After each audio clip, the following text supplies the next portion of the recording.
ठीक है। कल हमने भाई क्वाड्रेटिक इक्वेशन में स्पीड, डिस्टेंस एंड टाइम, ठीक है, इसके बारे में हमने इक्वेशंस बना ली थी। आज हम एज के ऊपर बनाएंगे, ठीक है। तो एज के ऊपर जो इक्वेशंस होती हैं वो थोड़ा दिक्कत होती है उसको बनाने में, ठीक है। हम समझ नहीं पाते हैं कि हमें कहाँ पे मल्टीप्लिकेशन करना है, तो उसको आज मैं क्लियर कर दूंगा, ठीक। तो ठीक है, एक क्वेश्चन देखते हैं। जैसे कि मैंने यहाँ क्वेश्चन लिखा हुआ है, इस वीडियो स्टॉप करके क्वेश्चन उतार सकते हो कि 1 year ago a man was 8 times as old as his son। यानी कि आज से 1 साल पहले एक व्यक्ति अपने बेटे की उम्र का 8 गुना था। बात समझ में आ गई। Now his age is equal to the square of his son's age. पर वर्तमान समय में जो उसकी उम्र है उसके बेटे की उम्र की वर्ग है, यानी कि स्क्वायर है। अगर बेटा 7 साल का है तो वो 49 का, अगर बेटा 6 साल का है तो 36 का। इसका मतलब ये है। तो आखिर में निकालना क्या है कि फाइंड देयर प्रेजेंट एजेस, ठीक है।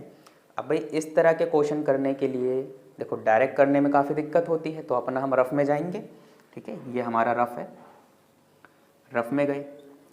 अब इसके अंदर हमको देखो एक ही वेरिएबल लेना है क्योंकि हमें क्वाड्रेटिक इक्वेशन बनानी है। पर जब हम रफ में जाएंगे, जैसे हमारा पुराना तरीका होता था, हम उस तरीके से मानेंगे, बस हमें वैल्यू पुट करनी है। अब पुराने तरीके में क्या करो, तुमने भाई सन की एज को एक्स मान लिया, फादर की एज को वाई मान लिया। अब क्वेश्चन बोल क्या रहा है कि भाई जो फादर है वो अपने बेटे की उम्र का वर्ग है प्रेजेंट टाइम में। जो भाई फादर है अपने बेटे की उम्र के स्क्वायर के बराबर है, ठीक है। बात समझ में आई। देखो कई बच्चे गलती यही करते हैं कि वो फादर में ही स्क्वायर लगा देंगे। अरे भाई फादर तो उम्र में बड़ा है और बच्चा छोटा होगा ना, बच्चे को बड़ा होने के लिए अपने आप को स्क्वायर करना पड़ेगा ना। तो बस यहीं पे मिस्टेक बच्चे कर देते हैं कि वो इसमें स्क्वायर लगा देते हैं, ठीक है। स्क्वायर ध्यान रखिए हमेशा, जो छोटी यूनिट है, छोटी यूनिट का मतलब है जो छोटा है या उम्र में कम है उसके अंदर होगा सारा कुछ। तो यहाँ पे तुमने देखा भाई बच्चे का जब स्क्वायर करूँगा तभी तो पिताजी की उम्र के बराबर हुआ। तो एक कंडीशन तो हमें ये समझ में आ गई। और एक और कंडीशन बोल रहा है कि भाई जो बच्चे की उम्र है और ये जो फादर की उम्र है, आज से 1 साल पहले, भाई आज से 1 साल पहले क्या इनकी भी 1 साल उम्र कम होगी? क्या पिताजी की भी उम्र 1 साल कम होगी? होगी। क्या बोल रहा है कि आज से 1 साल पहले जो पापा जी की उम्र थी, यानी कि जो उस पर्सन की उम्र थी, वो अपने बेटे की उम्र का कितना गुना थी? 8 गुना थी। अब यहाँ भी ये गलती मत करना कि इधर 8 गुना लगा देना, भाई ये छोटा है, इसको 8 गुना होना पड़ेगा अपने फादर की उम्र के बराबर के होने के लिए। तो ये चीज़ समझ में आई। ये हमारा रफ वर्क रहेगा। इस रफ वर्क में हमें ये समझ में आ गया, जहाँ जहाँ पर वाई होगा वहाँ पर मैं क्या पुट कर दूंगा? एक्स स्क्वायर पुट कर दूंगा, बस, ठीक है। अब क्वेश्चन आगे बढ़ाते हैं। अब भाई जब भी होगा भाई हमें मानना पड़ता है, तो let the present age of son. बस भाई यही चीज़ सबसे इम्पोर्टेंट है। क्वेश्चन में तुमको कुछ भी दिया हो, कुछ भी दिया हो, 10 साल पहले की उम्र दी हो, 12 साल बाद की उम्र दी हो, सबसे पहले तुम्हें प्रेजेंट एज माननी, ये चीज़ ध्यान में रखना। वर्तमान आयु ही माननी है तुमको, जो भी मानोगे वर्तमान आयु मानोगे। तो वर्तमान आयु तुमने किसकी मानी? सन की मानी, एक्स। और कोशिश करना जो उम्र में छोटा है पहले उसको मानोगे। तो उम्र में छोटा यहाँ सन है तो सन की तुमने एक्स मान ली, ठीक है। तुमने मान ली कि भाई वो एक्स ईयर का है, यहाँ पे ईयर लिख देता हूँ, नहीं में कन्फ्यूज हो जाओगे। अब क्या मानोगे? Let the present age of father या पर्सन या मैन, जो भी इसके अंदर लिखा हुआ है। अब हमने क्या मानी थी? फादर की या पर्सन की वाई मानी थी। अब हमें पता है वाई की जगह मुझे क्या पुट करना है? एक्स स्क्वायर पुट करना है। तो यहाँ पे क्या आ गया? एक्स स्क्वायर ईयर्स, बस। अब यहाँ तक हम पहुँच गए, देखो आगे भी हो जाएगा। अब भाई अकॉर्डिंग टू क्वेश्चन क्या बोल रहा है? अकॉर्डिंग टू क्वेश्चन बोल रहा है कि 1 साल पहले उस व्यक्ति की उम्र उसके बेटे की उम्र की 8 गुना थी, बस वही लिख दो। भाई 1 साल पहले, भाई अभी तो ये उम्र है बेटे की, और फादर की क्या उम्र है भाई? एक्स स्क्वायर है। तो 1 साल पहले इसकी उम्र क्या 1 साल कम हो जाएगी? हो जाएगी। क्या 1 साल पहले ये भी 1 साल कम का होगा? भाई होगा। तो 1 साल पहले भाई इनकी इस बच्चे की उम्र को इसके बराबर करने के लिए क्या करना पड़ेगा? 8 गुना। किया क्या हमने? भाई ये जो हमने बनाया था, मैंने वाई की जगह एक्स स्क्वायर ही तो पुट किया, तो वहाँ से मुझे रफ से आइडिया मिलता जा रहा है कि हम क्या करते जा रहे हैं, बस। अब हमारा काम हो गया। अब 8 इंटू एक्स माइनस 8, इधर बचा एक्स स्क्वायर माइनस 1। अब देखो भाई इसको मैं इधर की साइड लेके जाता हूँ, तो इधर की साइड ये पहले से ही था, 8x इधर आके माइनस हो गया, 8 प्लस का हो गया इक्वल टू 0। अब X square minus 8x minus 1 plus 8 plus का 7, बस भाई इक्वेशन हमारी बन गई। ठीक है, अब ये यहाँ से तुम्हारी मर्जी होती है कि तुम किस तरीके से करते हो, पर मैंने तुम लोगों को क्या सिखाया था कि कोशिश करना भाई डिस्क्रिमिनेंट वाले मेथड से करना इसको। ठीक है, आगे बढ़ते हैं। नाउ सबसे पहले हम डी निकालेंगे। डी का फॉर्मूला बी स्क्वायर माइनस में 4ac। अब याद हो जाना चाहिए, हमारी 3-4 क्लासें हो गई हैं इसके ऊपर, फॉर्मूले सारे याद होने चाहिए। भाई बी हमारा क्या है, क्या है बी, -8 स्क्वायर लगाया, -4a मेरा 1 है और c मेरा 7 है। भाई -8 का स्क्वायर करूँगा 64 आया, 4 7 जा 28। भाई 64 में से 28 गए तो अपना आया 36। तो यहाँ से हमको d की वैल्यू मिल गई 36। अब आगे चलते हैं। आगे भाई रूट निकालना है, फॉर्मूला होता है -b + √d अपॉन में 2a। भाई मैंने फॉर्मूले का माइनस लगाया और b यहाँ पे क्या है -8। बस ये बात मैं रोज़ बोलता हूँ कि ज़्यादातर बच्चे यहीं पर गलती करते हैं। मुझे मतलब नहीं है कि भाई b क्या है, पहले अपनी जिम्मेदारी निभाएंगे, हम पहले फॉर्मूले का माइनस लगाएंगे। अब मैंने फॉर्मूले का माइनस लगाया, उसके बाद मुझे देखना है भाई b प्लस का है माइनस का है, क्या लिखा है क्या नहीं लिखा है। तो मैंने फॉर्मूले का माइनस लगाया, अब b मैंने देखा यहाँ पे -8 है। ठीक है, प्लस माइनस √d, मतलब यहाँ पे √d की वैल्यू हमारी कितनी निकली थी 36 अपॉन में 2a, और a की वैल्यू क्या है हमारी 1। ठीक है, माइनस माइनस प्लस, और √36 क्या होता है 6, तो यहाँ पे 2 1 जा 2। अब ये बात भी तुमको पता है, या तो x की वैल्यू ये होगी 8 + 6/2, या x की वैल्यू होगी 8 - 6/2। तो यहाँ से x की वैल्यू क्या आ गई 8 + 6 14, 14/2 7, और यहाँ से क्या आ गई 8 - 6 2, 2/2 1। यहाँ तक नोट करो, फिर आगे चलते हैं।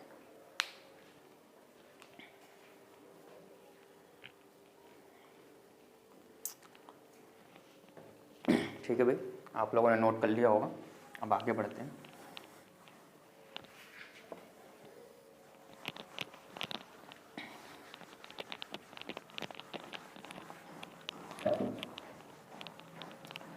ठीक है भाई, यहाँ पर हमने देखा कि एक तो हमारी x की वैल्यू आई है 7 और एक हमारी x की वैल्यू आई है 1। अच्छा, क्या हमारा आंसर हो गया? बच्चे कितनी बार बताऊँ, तुम लोग बस यहीं पर गलती करते हो, जहाँ पे x की वैल्यू आ जाती बोल देते हो हमारा आंसर निकल गया, इसके आगे कुछ लिखते ही नहीं हो। अरे भाई, क्या उसने x पूछा है तुमसे? उसने तो ये पूछा है ना फाइंड द देयर प्रेजेंट, इनकी मतलब प्रेजेंट एजिस क्या है, फाइंड द प्रेजेंट एजिस, तो ये पूछा है। अब भाई यहाँ पे x निकला है, अब हमने प्रेजेंट एज में हमने क्या माना था, जो सन था उसकी तो x मानी थी और फादर की हमने x² मानी थी। हमें तो x और x² की वैल्यू चाहिए ना, तब हमारा आंसर निकलेगा। अब कहोगे भैया x तो निकल गया है ना, अब यहाँ पे x 2 कैसे हो गया? ठीक है, अब देखते हैं भाई इनमें से कौन सा वाला x हमें लेना चाहिए, ये चीज़ इंपॉर्टेंट है। ठीक है, ये वाला स्टेप इंपॉर्टेंट है। अब देखो, अगर तुम भाई सन की एज x मानते हो तो यानी सन की एज तो 1 हो गई। ठीक है, अब हमारे जो हमने फादर जी की एज मानी थी, हमें पता है कंडीशन के अकॉर्डिंग x² होगी, तो भाई फादर की भी तो 1 हो गई, 1 का स्क्वायर 1। तो क्या ये पॉसिबल है? बोलोगे भैया मैथ में तो सब पॉसिबल है, चलो दूसरी कंडीशन लगा लेते हैं। भाई दूसरी कंडीशन अपनी क्या थी, क्या दूसरी कंडीशन यही थी पिताजी की निकालने के लिए? तो भाई x की जगह मैं 1 पुट कर दूंगा, तो यहाँ पे 1 - 1 0, तो इधर तो 0 आ गया, तो y - 1 इधर से भी y = 0। अरे तो ये भी कंडीशन क्या हो सकती है, हमें तो यहीं से पता लग रहा है, यहीं से पता लग रहा है कि बराबर कैसे हो सकते हैं वो। भाई 8 गुना वो ज़्यादा है और ये देख लो, तो कंडीशन नहीं हो सकती, तो इसका मतलब ये सिचुएशन पॉसिबल नहीं है। ठीक है, ये सिचुएशन ही पॉसिबल नहीं है, ये स्टेप भी इम्पॉर्टेंट है, ये तुमको दिमाग लगाना पड़ेगा। जैसे कि हम पिछले क्वेश्चनों में करते आए थे, माइनस में वैल्यू आ रही थी नहीं ले रहे थे, है ना। अब जैसे यहाँ दोनों पॉजिटिव है तो हमें कैसे पता लगेगा कौन सी ले कौन सी ना ले, तो यहाँ से हमने आइडिया ले लिया, तो इसको हम लेंगे। ठीक है, अब देखो नाउ एज ऑफ सन हमने क्या मानी थी, x मानी थी, और x की वैल्यू कितनी आई है 7, यानी कि 7 साल का हो गया। और एज ऑफ मैन, वो पर्सन की क्या थी प्रेजेंट एज x² थी। ठीक है भाई, तो एक्स स्क्वायर क्या हो गया 7 का स्क्वायर यानी कि 49 ईयर्स। तो ये है हमारा आंसर। आई समझ? ठीक है, हमेशा ध्यान में रखना जो उसने पूछा है वो आखिर में तुम्हें लिखना पड़ेगा कि ये लो सर जो आपने पूछा था ये निकाला है मैंने आंसर। उस आंसर को निकालने के लिए तुमने अभी तक खिचड़ी पकाई है, इसको निकालने के लिए यहीं पे करके छोड़ दोगे तो अधूरा हो जाएगा। ठीक है, अब मान लो उसने पूछा होता find there edges after 2 year, कि 2 साल बाद तुम एज निकालो, तो हमेशा ध्यान में रखें अगर मुझे प्रेजेंट एज पता रहेगी 10 साल पीछे की भी निकाल सकते हो, 10 साल आगे 20 साल आगे सबकी निकाल सकते हो। अगर इसने पूछा होता find there edges after 2 year, तो क्या करते हैं भाई, प्रेजेंट एज इसके साथ है तो 2 साल बाद कितने का हो गया 7 + 2 9, इसकी प्रेजेंट एज 49 है तो 2 साल बाद कितने का हो गया 51। ठीक है, तो ये तरीका है। इसलिए मैंने बोला कि हमेशा क्या मानेंगे शुरू में, प्रेजेंट एज ही तुमको लेट करनी है, प्रेजेंट एज ही निकालोगे, उसके बाद तुम चाहे जितने साल पहले का निकालो जितने साल बाद का निकालो। ठीक है, इसे नोट कर लो, फिर दूसरा क्वेश्चन करते हैं। ठीक है भाई, अब एक और क्वेश्चन कर लेते हैं। जैसे कि ये दूसरा क्वेश्चन है, यहाँ पे क्या लिखा है, a girl is twice as old as her sister, यानी कि लड़की है वो अपनी बहन की उम्र की दुगनी है। A girl is twice as old as his sister, यानी उसकी जो बहन है उसकी जो उम्र है उसकी दुगनी है। एक कंडीशन ये हो गई। 4 ईयर हैंस, यानी कि आज से 4 साल बाद, the product of their edges will be 160, यानी कि 4 साल बाद जो उनकी उम्र होगी आप उनका मल्टीप्लिकेशन करेंगे तो 160 आएगा, प्रोडक्ट यानी multiple. Find there present ages, यानी कि उनकी वर्तमान उम्र निकालिए। वही अपना रफ में गए तो भाई जो गर्ल है उसकी एक्स मान ली, जो सिस्टर है उसकी वाई मान ली। उसने बोला क्या है कि भाई जो छोटी वाली सिस्टर है ना, जब उसको आप दुगना करोगे तब ये गर्ल के बराबर आएगा, बस यही कंडीशन है। तो यहाँ पे y = क्या आ गया x/2, बस हमें आइडिया मिल गया। और दूसरी कंडीशन क्या बोल रहा है कि आज से 4 साल बाद, भाई लड़की की भी उम्र आज से 4 साल बाद 4 साल ज़्यादा होगी और उसकी बहन की भी उम्र आज से 4 साल बाद 4 ज़्यादा होगी।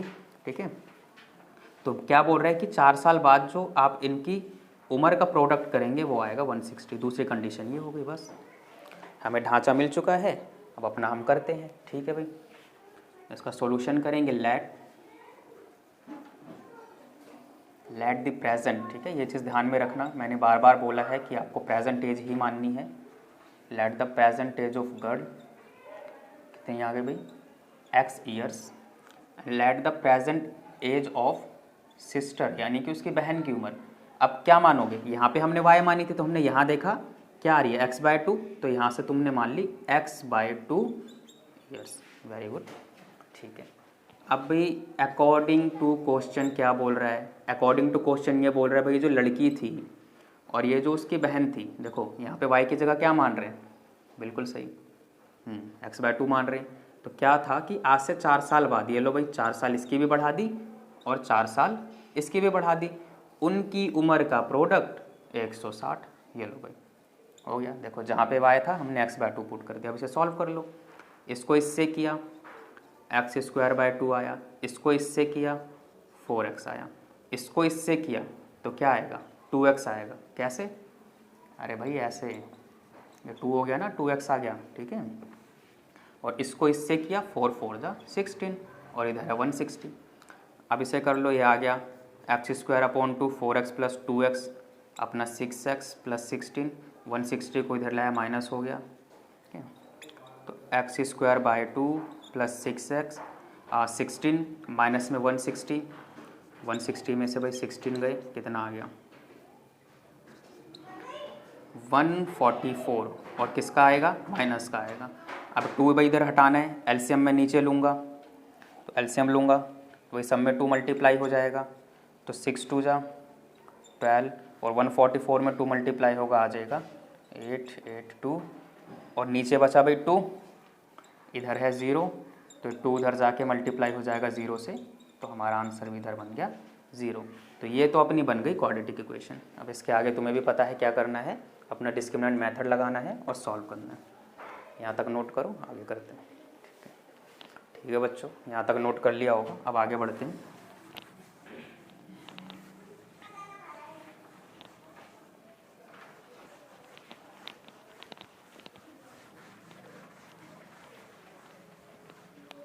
ठीक है, अब हमारी इक्वेशन क्या बन गई थी, इक्वेशन बनी थी हमारी x² प्लस में 12x माइनस में 2880।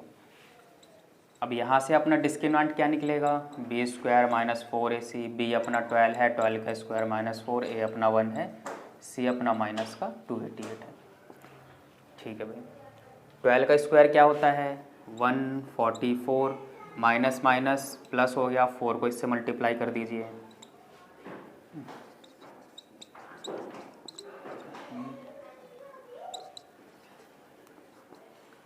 1152 आ गया, और अब इसको प्लस कर दीजिए, 1296 आ गया, यानी अपनी डी की वैल्यू आ गई है 1296। ठीक है, अब आगे अब हम वही रूट्स निकाल रहे हैं इसके, तो x equal to minus B plus minus under root D upon में 2a। ठीक, अब यहाँ पर b की वैल्यू पहले तो फॉर्मूले का माइनस, b की वैल्यू 12 है, प्लस माइनस, और d की वैल्यू अपनी क्या निकली 1296, नीचे में 2, a की वैल्यू 1 है। ठीक है, यहाँ तक उतारो। ठीक है भाई, यहाँ तक कर लिया नोट। ठीक है, आगे चलते हैं। भाई हमने क्या देखा, यहाँ पे है -12 प्लस माइनस 1296 किसका रूट होता है 1296। देखो अगर तुमको याद नहीं है तो निकाल सकते हो फैक्टराइजेशन मेथड वाले से, जो ये वाला तरीका होता है। इसमें तुम्हें पता है भाई जोड़ा बनाना है और इसको करना है, बाकी ये 36 का होता है। नीचे आ गया 2 1 जा 2। ठीक है, अब हमारी वही कंडीशन क्या है, या तो x की वैल्यू होगी -12 प्लस 36/2, या तो x की वैल्यू होगी -12 माइनस 36/2। अब यहाँ पे हम देख सकते हैं भाई, इसको जब ऐड करेंगे तो माइनस में आंसर आएगा, तो भाई एज तो माइनस में हो नहीं सकती, तो ये कंडीशन पॉसिबल नहीं है। अब यहाँ सॉल्व करते हैं, 36 माइनस 12 24/2 कितना आ गया 12। तो क्या भाई आंसर निकल गया, आंसर नहीं निकला, फिर से बता रहा हूँ, यहीं पे आके फंसते हो। ये निकालने का मतलब नहीं है कि आंसर निकले, उसने पूछा क्या, फाइंड देयर प्रेजेंट एजेस, तो बस अब प्रेजेंट एज निकालो, नोट है ना ये। भाई प्रेजेंट एज तुमने क्या क्या मानी थी, ठीक है, प्रेजेंट एज ऑफ गर्ल, तुमने प्रेजेंट एज ऑफ गर्ल क्या मानी थी, एक्स मानी थी, तो एक्स की वैल्यू 12 निकली है, तो 12 ईयर्स की तो ये हो गई। और present age of sister, present age of sister तुमने क्या मानी थी, x/12, यानी कि 12/2 6 ईयर्स। ये है अपना फाइनल आंसर, इसी तरीके से करना है। ओके, नोट कर लो।